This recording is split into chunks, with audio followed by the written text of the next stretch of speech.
Talking about Black Lives Matter movement, it's not an easy conversation to have. I often joke that I think my family would have received the news much better had I told them I was an atheist than to come out and tell them I'm a conservative. Yeah. But as a Black woman with Black children from a Black family, I have a personal stake in the rise or fall of the Black community. I have a vested interest to make sure that the Black community is strong and vibrant and healthy. So that's the reason why I'm talking about it. The Black community is in trouble, and it's a very disheartening thing to see. The things that are taking place in the streets right now, the outrage, the violence, and then how it's being played out on the streets, in the media, even in our politics. When our first Black president stands up within these communities that are already suffering and struggling and throws out this blanket decree that there's systemic racism in all of law enforcement.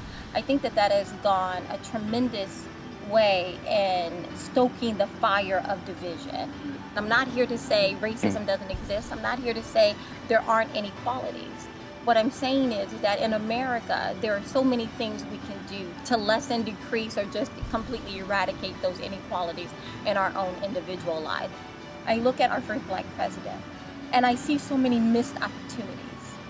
He did not rise to where he is today because he was on the streets protesting and fighting and not studying and not networking. And so what a wonderful opportunity to come to the Black community and to say, listen, if you want to do better, this isn't Iran, this isn't Russia, this isn't many parts of Africa even, this is America.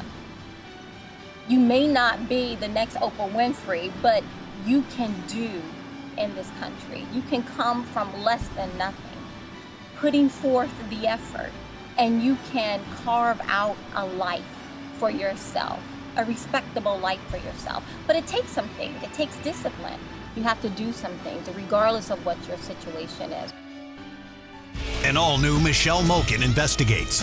Black Lives Matter activists taking their fight into public schools. Just what are our kids being taught? Hating the police, no respect for authority. That's a big one out of this leftist ideology. It's total Marxism, the political correctness. Teach impressionable young kids that they don't have to obey the law because the law is illegitimate. They're going for broke. Black Lives Matter, from the streets to the classroom. MMI is all new on CRTV.